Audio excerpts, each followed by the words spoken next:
El jurado de ficción de este primer festival del nuevo cine latinoamericano ha visto las 31 películas presentadas a su consideración. Las ha evaluado en la medida en que enriquecen el arte del cine y contribuyen a la liberación cultural y a la promoción humana de América Latina. Y se ha formado por unanimidad el siguiente juicio. El Gran Premio, por su poder de rescate y afirmación de la identidad nacional con una perspectiva latinoamericana, y por su humanidad y su belleza, el jurado concede el Gran Premio compartido entre dos grandes películas. La película brasileña El Coronel Delmiro Gouveia, de Geraldo Jarma,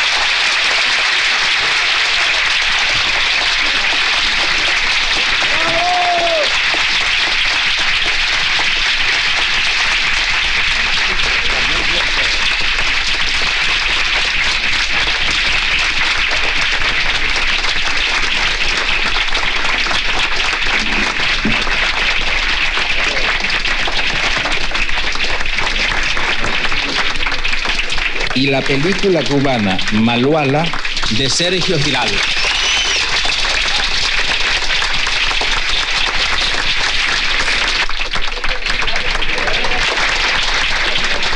Piensa que ese primer festival tuvo a Regis Debray y a Gabriel García Márquez como jurado del festival. O sea, ya hay un festival con una visión política, y Fidel empieza a ver todas esas películas.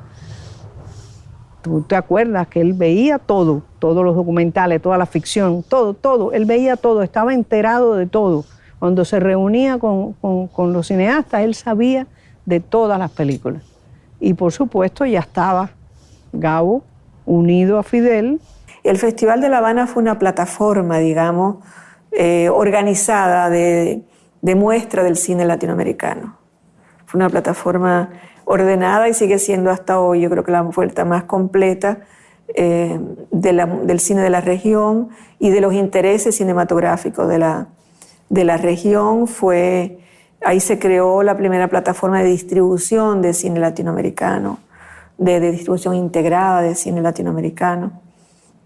Y es también el espacio donde se crea y se constituye la fundación en el 85 y en el 86 la Escuela de Cine. Yo, como hombre de cine, puedo decir que Gabo entra en la historia del cine cubano latinoamericano en 1900, en el primer festival del nuevo cine latinoamericano. Yo no sé hasta qué punto todo fue previsto o todo fue accidental, pero cuando rebobino, cuando repaso la historia y me pongo a pensar que a Alfredo Guevara se le ocurrió cuando se decide hacer el Festival del Nuevo Cine Latinoamericano en Cuba, en La Habana, en 1979, el primer festival, e invita a Gabo de presidente del festival. Yo no sé si ya eso era un plan o fue un azar, pero la llegada de Gabo como presidente del jurado de ficción de ese festival da la medida de los sentimientos mutuos Gabo-Cuba, Cuba-Gabo. También ha surgido una idea, me parece muy buena, y que puede llevarse adelante con la colaboración de ustedes, a colaborar con la experiencia de que ustedes disponen, y es la idea de crear una escuela de cine para América Latina, es decir, para estudiantes latinoamericanos y del Caribe. Pero me parece que incluso mientras los africanos no tengan una posibilidad similar, debiera extenderse la idea de la escuela también para alumnos africanos o cualquier otro país del tercer mundo.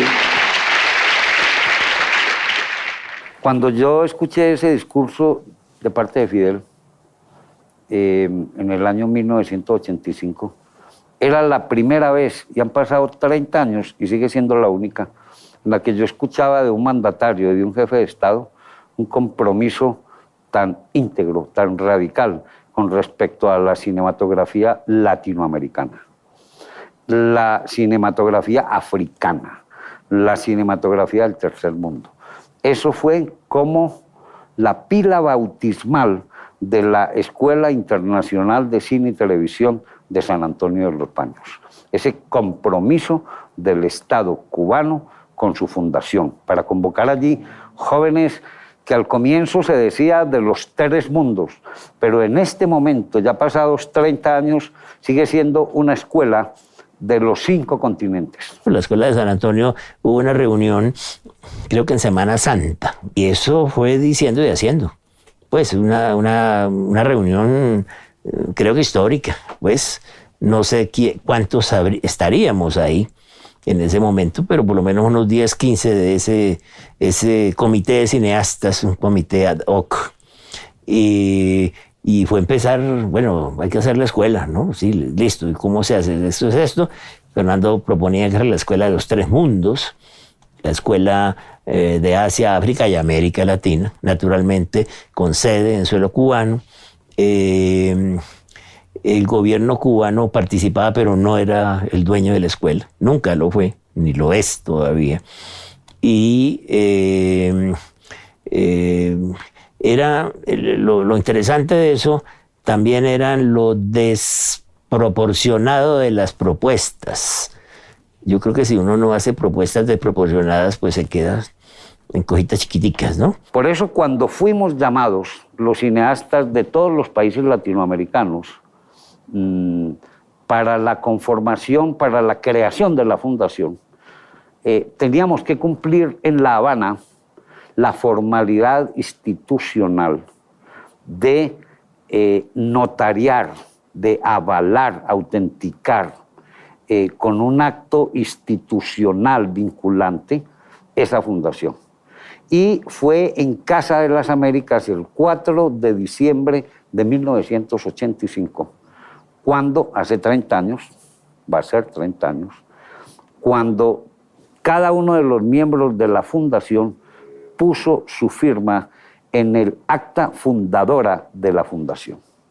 Y la fundación se vuelve como la mamá simbólica, la protectora, la proveedora de insumos intelectuales y materiales para esa naciente escuela de cine. Soy del Caribe, ramar voy a pisar tierra firme, porque mi nive. Amo esta isla, soy del Caribe. Son cineastas de 15 países en su momento y actualmente de 17 países de América Latina y el Caribe los que crean la fundación y los que hacen ese núcleo de trabajo, o sea, y que ya tenían la idea de crear una entidad. Y Gabo se compromete ahí, por supuesto, con el entusiasmo que le puso Fidel también a la existencia de una fundación y luego de una escuela. Pero ellos ya venían con esta idea, ese grupo de cineastas, y Gabo la asume y dice, efectivamente voy a presidir, acepta presidirla. Y bueno, es una complicidad, un trabajo, un compartir, realmente una mirada regional, una estrategia regional para poder trabajar con el cine y poder contribuir a su desarrollo, a su integración, a la preservación de su memoria. Cuando hay que buscar una figura que presida la fundación, que la prestigie, que nos unifique a los cineastas, la decisión de Fidel de proponerle a Gabo que presida la fundación es una señal de lo que lo podemos llamar luz larga, esa visión de que él es, nadie como él puede aglutinar. No hay un cineasta activo que aglutine a los cineastas cubanos ni latinoamericanos como Gabriel García Márquez.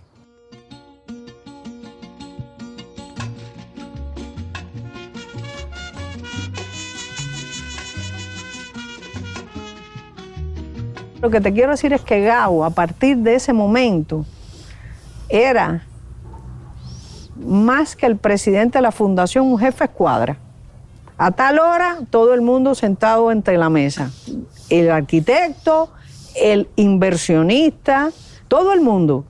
Y nosotras dos, y Manolito Pérez, y Julio, Ambrosio, Titón, muchas veces, no todas, pero muchas veces, para formar dos cosas, que era todo lo que haría la fundación y el plan de estudio de la escuela, pero Gabo llevaba el detalle de si ya se habían usado tantos sacos de cemento y no tantos, y Oscar, ¿por qué falta aquí? ¿Hay acera o no hay acera?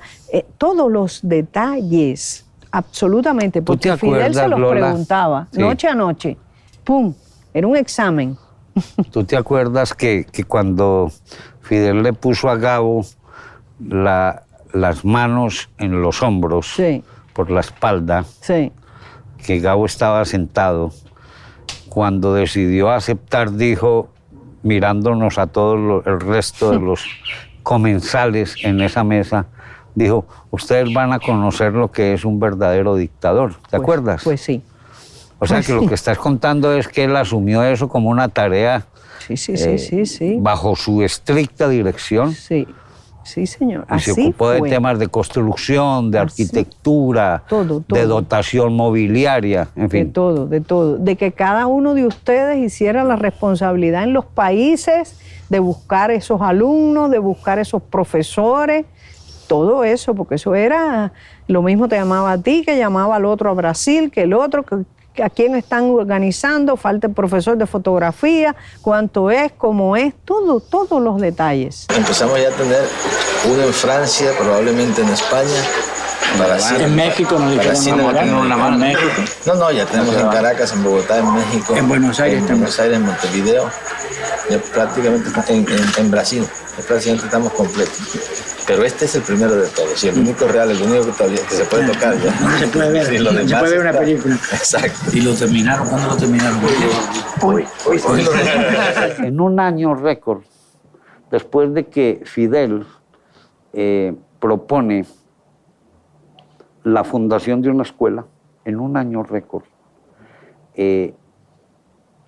García Márquez y Fidel Castro se ponen al mando de unas brigadas de construcción y participan personalmente en la adecuación de un viejo edificio en el campo, en San Antonio de los Baños, en donde había funcionado una escuela rural.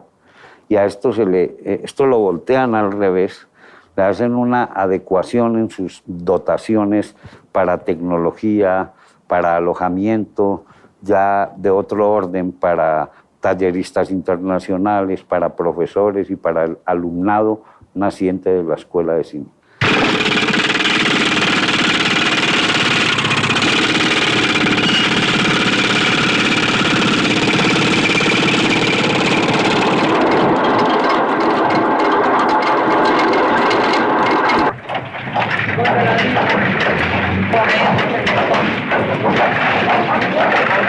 Ambrosio Forné, bien. Ambrosio le dijo a Fidel, pero es que todas las acciones culturales suceden en la ciudad. Y él le dijo, pero será más fácil venir de San Antonio a la ciudad que llevar la ciudad a San Antonio. Entonces, ellos vendrán y tendrán por las noches su ómnibus para venir. Y efectivamente así fue. En aquel momento así fue. Todos los domingos se chequeaba la escuela in situ, allí, con los constructores que no paraban de trabajar. Y Gabo siempre llegaba antes, para cuando llegara Fidel, si es que llegara, que no avisaba, pero llegaba, tener toda la dimensión de cómo estaba la cuestión.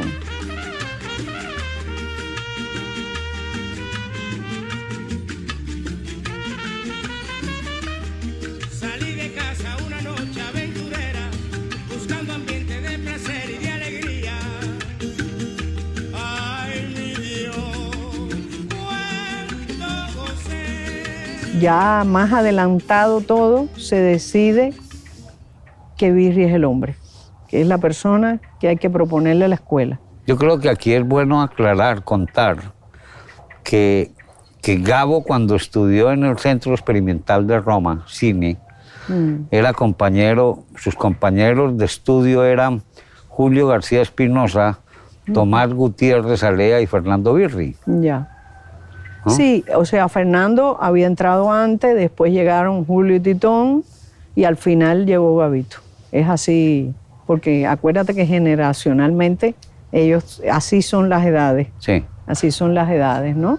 Y sí, y los cuatro tuvieron una formación totalmente sabatiniana, de neorrealismo, pero de Sabatini, ¿me entiendes? Y yo pienso que las estructuras dramáticas de los guiones y de las películas era esta historia de construir una escuela y una fundación. Era así, era totalmente un guión de una película, de verdad.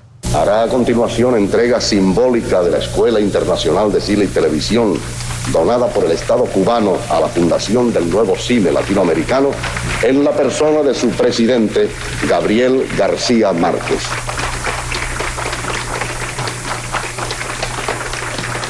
Y García Márquez se la entrega a Fernando Birri, director de esta escuela.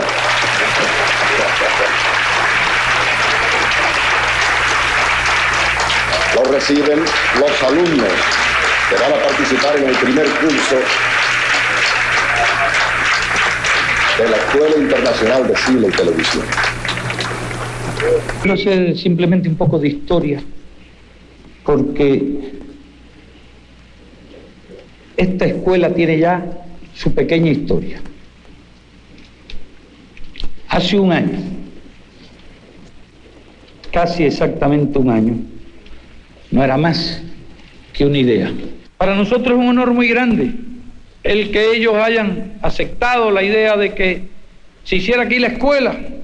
No es que nosotros pretendiéramos que fuera aquí, podía estar en cualquier otro país.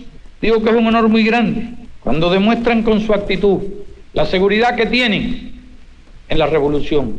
Alguien recientemente me hizo una pregunta, una periodista norteamericana, que cuál era nuestro interés. ¿Qué interés teníamos? Porque ellos siempre detrás de todo está viendo un interés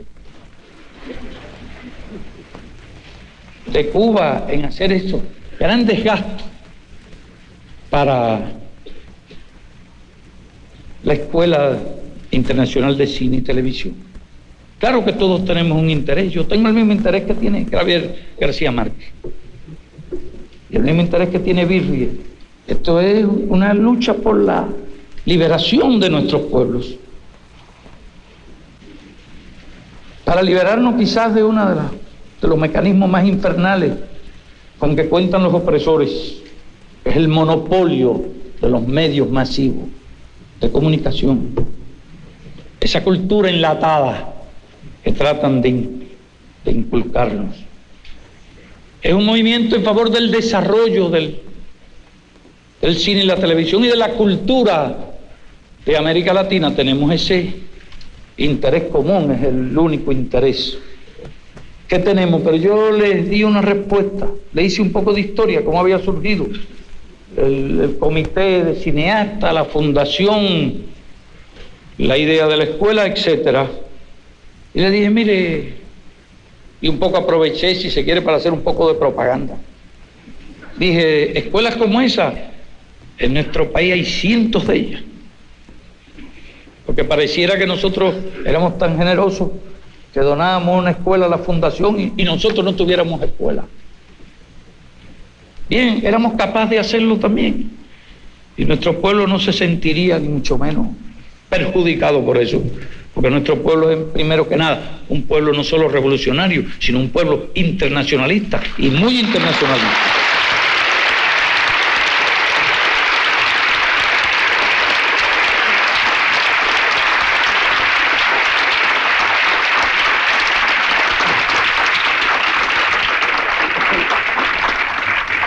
Y les voy a decir algo más.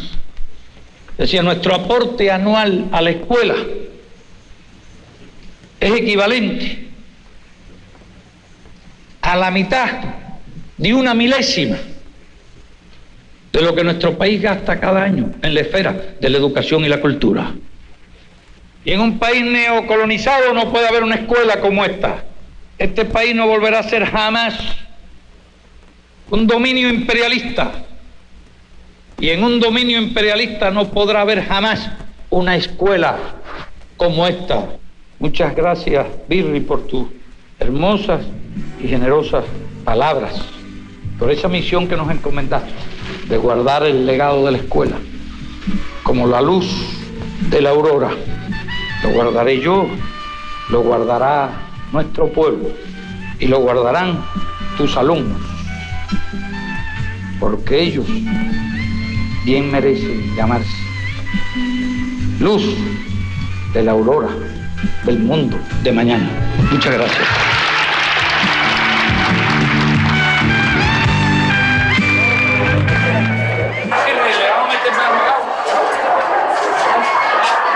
Aguanta los tres. Aguanta los tres. Aguanta los tres.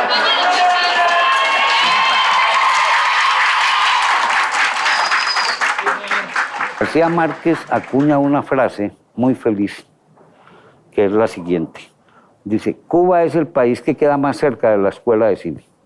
Con eso lo que quería decir es que el país anfitrión, con todo y que ofreció desde el comienzo y lo ha cumplido a lo largo de la existencia de la escuela, una absoluta autonomía, una no intervención en los asuntos académicos, estéticos, etcétera, de la escuela.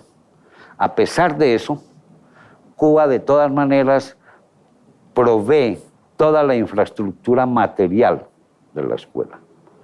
En un acto de generosidad que no se le dificulta porque es similar al sistema de gratuidades, de subsidios que el Estado cubano tiene con respecto a todo el proceso educativo cubano, sea en primaria, en secundaria o en universitaria. Fernando Birri, director de la Escuela Argentina.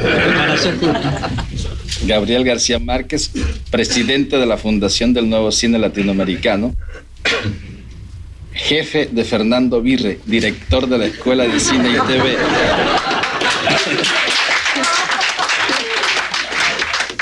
Y no lo digo con un sentido de poder, sino con el sentido de que hay una responsabilidad por encima de la de él, que es la mía, y lo cual lo hace mucho más grave.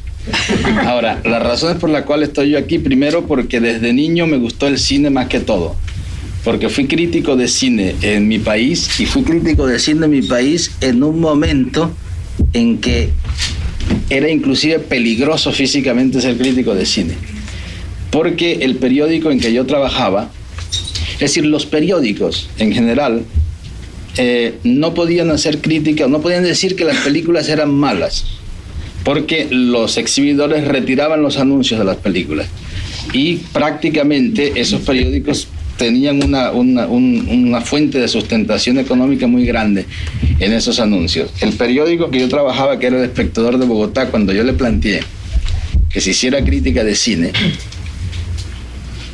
dijeron, bueno, vamos a asumir el riesgo. Asumieron el riesgo, empecé a hacer una crítica de cine totalmente libre, y esta vez no suspendieron los anuncios inmediatamente, sino que empezaron con presiones. Entonces empezamos una serie de discusiones, y al final los exhibidores llegaron a una conclusión que probablemente sea un poco triste.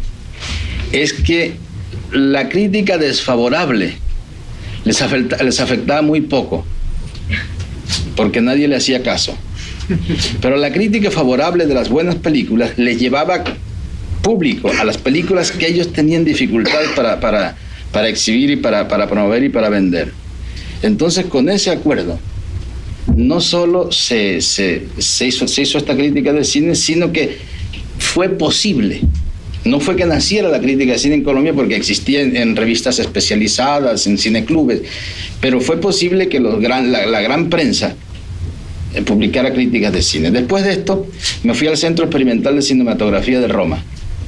Allá tuvimos, como ya dijimos alguna vez, la banda de los cuatro, que era Julio García Espinosa, Fernando Birri, Titón, Tomás Gutiérrez Alea y yo. Había otros muchos, pero llamamos la banda de los cuatro porque nos hemos encontrado aquí ahora.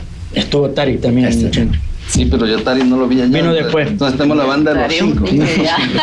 Ojalá. Quinteto de la Muerte. El Quinteto de la Muerte. Esos estudios realmente, por lo que a mí respecta personalmente, tuvieron una gran importancia. Primero, a las 7 de la mañana había que atravesar a Roma para llegar a una clase de estética del cine. Había un gran intelectual del cine que durante una hora larga nos soltaba un paquete de lo que era la estética del cine, pero empezando por Aristóteles y por Platón, y terminando con Rossellini, que era en ese momento.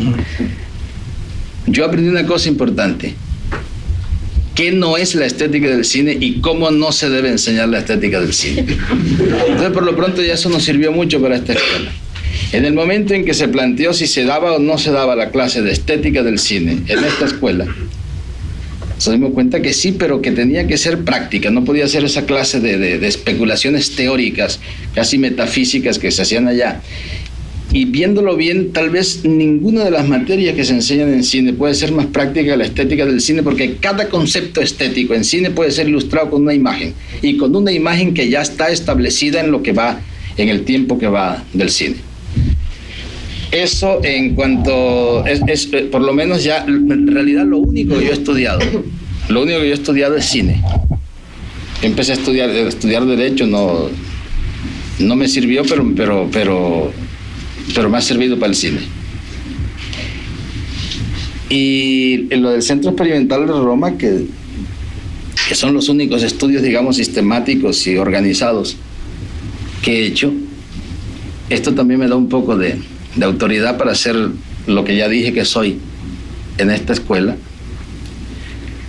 Después de eso, ya había escrito unas cuantas novelas, cuando me di cuenta que yo lo que quería era hacer guiones de cine. Me vine a México a hacer guiones de cine. Y es una de las buenas experiencias que tuve en mi vida, porque los productores de México me pidieron que les llevara temas. Entonces yo empecé a llevarle temas que tenía guardados en notas, en papeles, en mis archivos. Y me los iban rechazando uno detrás de otro sin remedio. No servían, esto no sirve, esto no pega. Hasta que tuve un productor muy amigo que me dijo: mira, yo quiero hablarte con franqueza lo que no te han dicho los demás. Lo que pasa es que tú no le llegas a la gente. Esto me desilusionó mucho del cine, y entonces decidí poner todas esas historias rechazadas en orden, y escribí 100 años de soledad. Hice algunas, pero de todas maneras tuve la oportunidad de hacer algunos guiones. Ninguno de los cuales, algunos han salido unas buenas películas, otras menos buenas. De ninguno creo que ha salido una buena película. Con un pequeño grupo de autores de guiones, con los cuales ya tenían ellos sus arreglos, y cuando se enfrentaban al drama de filmar esos guiones, se daban cuenta de que los guiones estaban fallidos, no eran tan buenos como les pareció cuando los compraron. Entonces, uno de ellos se le ocurrió llamarme a mí para que rehiciera y corrigiera y mejorara esos guiones, y de eso fue realmente de lo que viví yo en México durante los muchos años en que estuve tratando de hacer cine, que era corregir los malos guiones de las malas películas y hacerlos todavía peores para que tuvieran todavía más mercado. Y existen muchas de esas sin crédito, por supuesto. Inclusive creo que hay algunas que tienen crédito, pero de eso se hicieron muchísimas películas que ahí están, y hay unas de esos detectives críticos que existen en todas partes, que están encontrándolas una por una, y ya se hizo, creo que en Guadalajara hizo Hermosillo un festival de películas con guiones corregidos por mí, casi todos hechos por mí, donde no aparece mi firma, no aparece nada, pero ellos dicen que aparecen ya las cosas que dicen los críticos, aparecen ya elementos del estilo, de la identidad del autor, de los problemas básicos de su infancia, etc.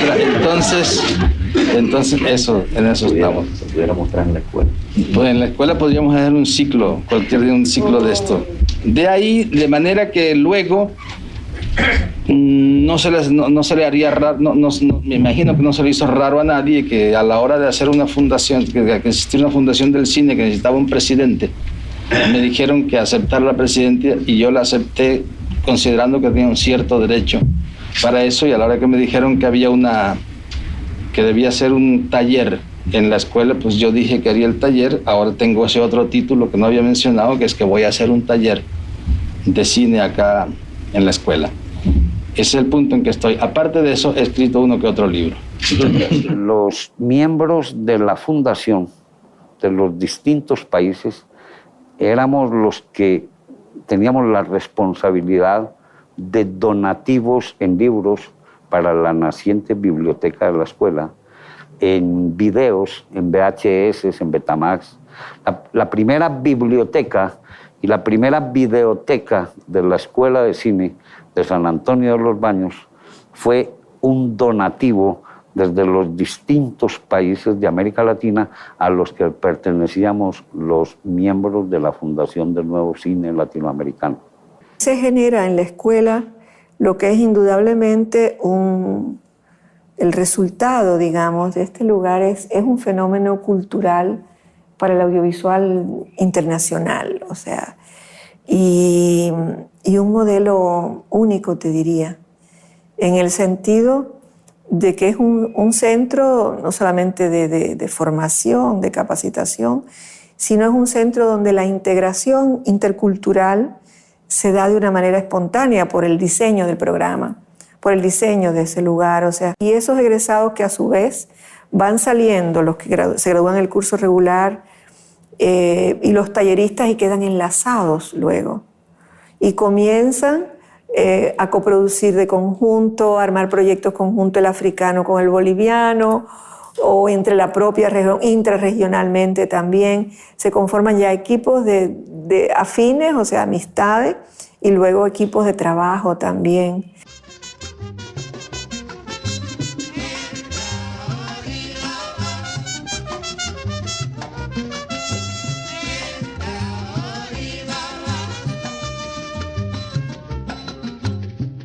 La escuela se volvió un centro de atracción muy carismático para grandes directores mundiales, ¿no? Tuvo Coppola, sí, siempre. Spielberg, de los americanos. Sí. Uh-huh. De los europeos, y bueno, Lucas. George Lucas. George Lucas también, sí. De los europeos, recuerdo a Ettore Scola, uh-huh. A Bertolucci. Agnès Varda. Uh-huh. Sí. Latinoamericanos, pues István ni se diga. István Szabó de Hungría, gran director. Gran director. El actor alemán. Sí, el actor de Brandauer. Brandauer también, pero el actor de Fassbinder. Mephisto. Uh-huh. La mujer de Fassbinder. Uh-huh. Perpiñán, el editor de Bertolucci. Uh-huh. Roberto Perpignani, sí. Toda la intelectualidad europea, porque no solamente llegaban cineastas, uh-huh. Querían estar ahí en la escuela, sí, sí. Y siguen queriendo estar. Sí, así es. Es indudable. Uh-huh. Robert Redford.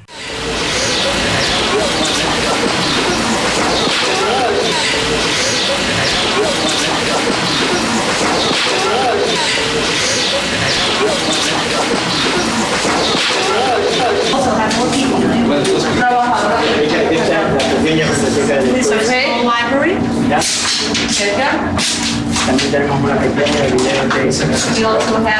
video. Pilar, ¿sí? Dile que esto es como la muerte, cuanto más pronto mejor. This is like the faster you get it over with, then it's done and you don't have to deal with it. Yeah. Listo. Now it's quite different. Now they're why are you? Que la van a entrar un jugo.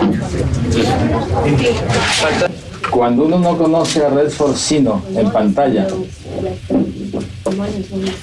tiene muchas ideas según el personaje que él represente, pero nadie puede imaginarse cómo es el Redford en la realidad.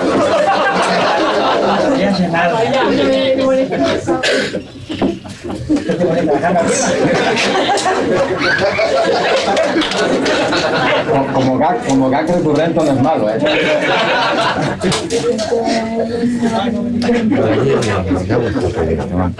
Cuando yo lo conocí, inmediatamente empecé a encontrarme con una persona que no se parece a ninguno de sus personajes. He querido hacer esta introducción de Redford humano, para quitarles la idea de que se trata exactamente de esa estrella trascendental y aparatosa, como uno suele imaginarse a los actores y más a los actores famosos. Y que sepan que es mejor contestando preguntas sencillas que preguntas serias e intelectuales. Después fue que Redford se antojó de crear la escuela de Sundance. Exactamente. ¿No? Digamos que la escuela de Sundance de Redford y el festival Sundance, que se funda en el 89. ¿Ahí estuviste? Yo recuerdo que estuve ahí. Son hijos de la escuela y de la Fundación del Cine Latinoamericano, Así ¿no? es. Porque hay ese mito también de que Gabo sacaba de su bolsillo. Hombre, alguna vez lo hizo, ¿no? Pero no sacaba de su bolsillo. Él sabía hacer la gestión de buscar fondos. Y ahí Pilar Miró. Él viajó a España a hablar con Pilar y a decirle, a ver, ¿cómo podemos hacer para ayudar a la escuela? Él viajó a Japón a conocer a Morita, porque se había comprado en la Sony Morita, los primeros equipos. El magnate de la Sony. Pero que además que fue el tipo que no solamente puso, él se hizo rico después de inventar el Umatic y no sé cuánta cosa. Y allá se fue Gabo, yo estuve en esa entrevista con Morita, él y yo solos, pidiéndole ayuda a Morita y enseñándole los primeros trabajos de la escuela en Umatic para buscar ayuda. Algunas de esas fundaciones, los que las han hecho no han querido, han pedido que no se divulguen. Son benefactores que generalmente lo que dan es dinero en efectivo. Entonces no quieren que se divulgue, pero les garantizo que son fuentes honorables, que no estamos por consiguiente manchando para nada el nombre de la fundación. Con Francia, esta donación que hoy, esta entrega que hoy hace, que es muy importante, pero lo más importante es que apenas el principio de un proyecto de más largo aliento. Con España estamos apenas en la elaboración, es decir, España ha estado de acuerdo en hacer una asistencia permanente a la fundación y a la escuela, pero estamos elaborando justamente lo que queremos, lo que vamos a pedir. Por lo pronto nos han mandado un técnico. Hablemos de dos cosas en este momento, me acuerdo. Primero, cuando Gabo empezó a dictar el taller de cómo se cuenta un cuento. ¿Cómo se le ocurrió a él esa idea de que ahora me va a tocar, encima de eso me va a tocar enseñar, digámoslo así? Sí, no, bueno, eso desde el principio él dijo, y yo también voy a contribuir al trabajo de docente de la escuela. Lo que yo creo que él nunca pensó que trabajar así en un taller como trabajó. El rigor hecho persona, eso sí, él muy buena gente, muy cariñoso, muy amable con las mujeres, pero nadie podía entrar tarde, porque era de una puntualidad extrema. Cuando decía a las 8, a las 8. Pero a las 8 estaba sentado en el aula, sentado, por tanto él cerraba la puerta y afuera el que quedara, pero ahí no entraba más nadie, por respeto a los que estaban dentro y bueno, por respeto a él también. Porque estoy asombrado de dónde salió tanta gente. Estos son los alumnos de la escuela y de los talleres. ¿Cuántas personas hay aquí? No, ustedes tienen invitados que no tienen que ver. No, son 85 los alumnos. Pero si parece una multitud lo que hay aquí. Bueno, vamos a hacer una prueba. Y cuando sean 300, ¿cómo se la arreglan ustedes? Bueno, otro salón ya.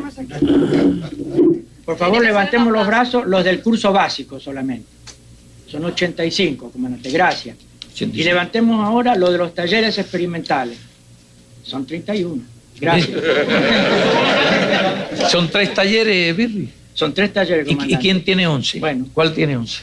Gabo tiene 11. Nosotros somos 13 y empezamos un martes 13. Ya aumentaste 2 por el camino. No, se aumentaron, no, 13 conmigo. Sí. Ah, bueno. Son 12, 13 conmigo, empezamos martes 13, creo que vamos bien. Es una maravilla.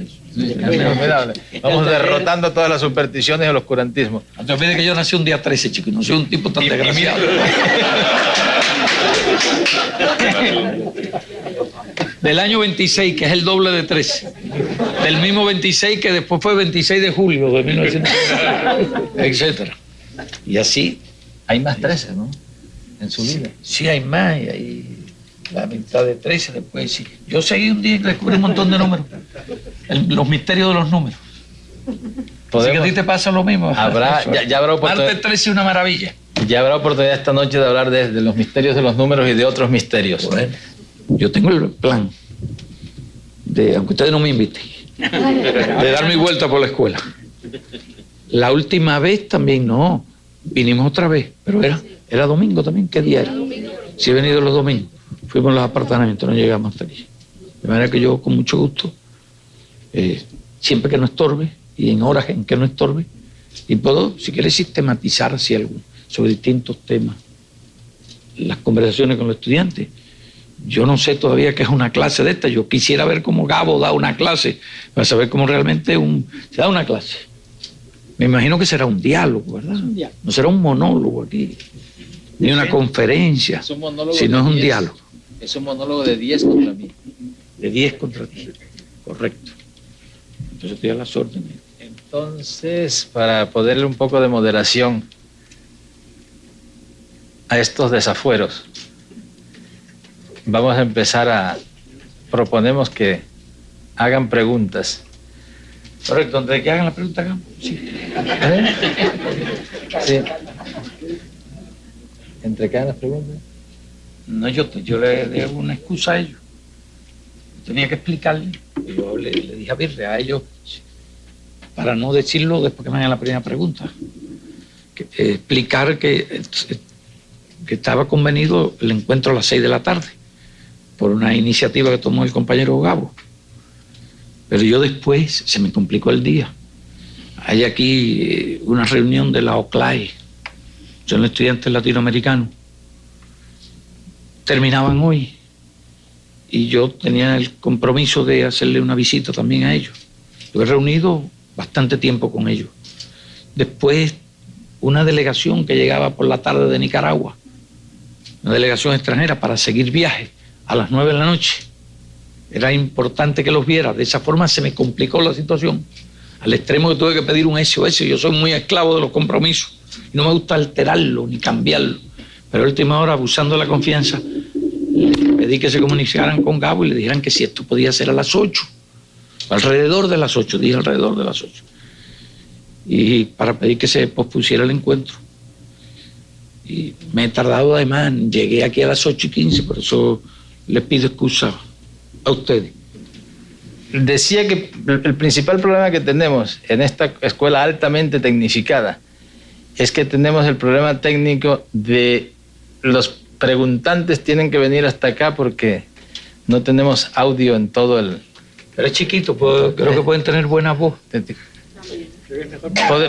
Podríamos ensayar a ver... Para grabarlo, correcto. Pero es mejor para grabarlo. Ah, es para grabarlo, claro. Entonces creo que la única dificultad es esa, venir hasta acá. Por favor, identificarse antes de hacer las preguntas y ser lo más provocadores posibles. Si tuviera usted mañana que comenzar a contar la historia de la Revolución Cubana, ¿lo haría en una película, en una novela o en un poema? Bueno, no haría una novela. Cine. Realmente escogería el libro para narrar la historia. Incidentalmente expresé eso. De que si bien la televisión ha desplazado al cine, no al cine como cine, sino a la sala de cine. Yo estoy en total desacuerdo en cuanto... Yo pienso que el cine puede llegar mucho más lejos que el libro como medio de expresión y que El futuro es de las artes visuales, de la comunicación, de la ¿Pero comunicación, cuál futuro? de la promoción visual. ¿Cuál futuro, Gabo? De aquí en adelante. La masividad, hasta como negocio el libro es mejor que el cine. ¿Es verdad o no?